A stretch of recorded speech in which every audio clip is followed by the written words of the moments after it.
Hello student, we will continue History's lesson number 3, Religious Synthesis.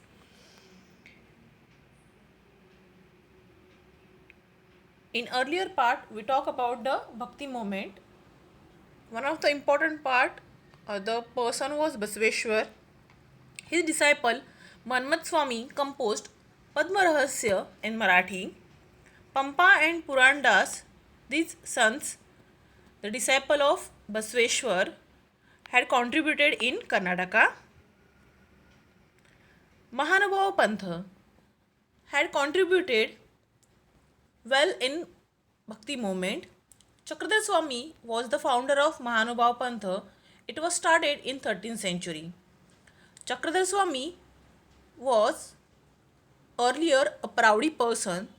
Once he went to meet the four brothers Santa Jnaneshwar and remaining three. He wanted to make show off, and that's why he went there riding the tiger. And maybe you have visited Alandi, the wall on which Sant Jnaneshwar and all his three siblings sat and came to visit or meet Chakradhar Swami. Shri Govinda Prabhu, who was Guru of Chakradhar Swami, his followers, all men and women, they never differ in caste and creed. He preached in Marathi, and that's why it was helpful for the development of Marathi language. Earlier Pali, Ardha Magadhi, Sanskrit, most of the work was available in that, but because of the contribution of Mahanubhav Pantha, the Marathi language was developed. Mahanubhav Pantha was working or well established in Vidarbha, Marathwada, Punjab and Afghanistan. This is Chakradhar Swami and this is Guru Govinda Prabhu.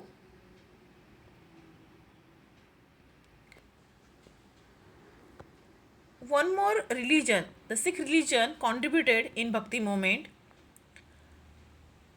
The Sikh religion's founder and the first guru was Guru Nanak.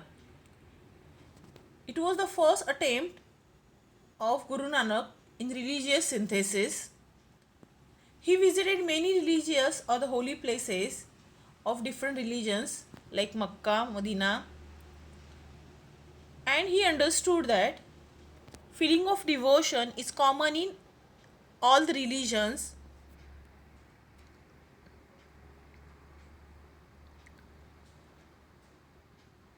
Teachings of Guru Nanak. In his writing, he had mentioned that Hindu-Muslim unity is most important. Treat everyone equally. If we want to reach to God, our behavior should be chaste. We have to treat everyone equally, as well as we should not think about a rich, poor. All his teaching we can find in Guru Granth Sahib, the holy book of Sikh. The disciples of Sikh were known as Shishya. In this Guru Granth Sahib, we can find the compositions of Sant Namdev and Sant Kabir.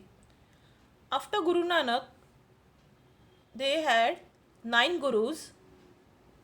Guru Gobind Singh was the last and the 10th Guru, and later on it was decided that Guru Granth Sahib would consider as the Guru. People will follow that book, and later on no one human being would be considered as the Guru of Sikh people. The Sufi sect. The way we have different caste and creed in different religions, same way in Islam, Sufi was one of the sect. Sufi Sant lived simple life, believed in God, full of love, and same way like Sikh religion, the way to reach to God through love and devotion. The sons, their life was full of meditation, simple living, love for all living beings, and the same thoughts they had taught to the other people in their religion. Khwaja Moinuddin Christie and Nijamuddin Awliya were the great sons, and they taught that we should have the unity between Hindu and Muslim. Sufi music made the valuable contribution in Indian music. Now also in many movies you might have heard the Sufi music. It is too much soothing. This is Khwaja Moinuddin Christie and its Dargah. In some movies you might have seen this Dargah. This is Nijamuddin Awliya and its Dargah.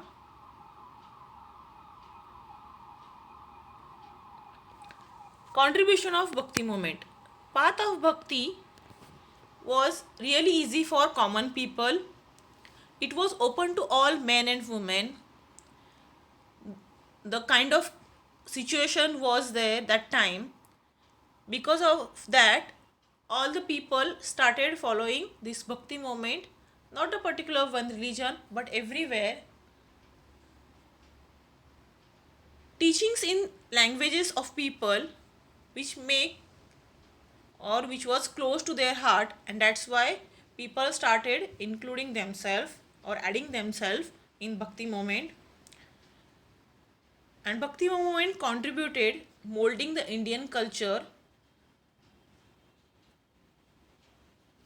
Thank you.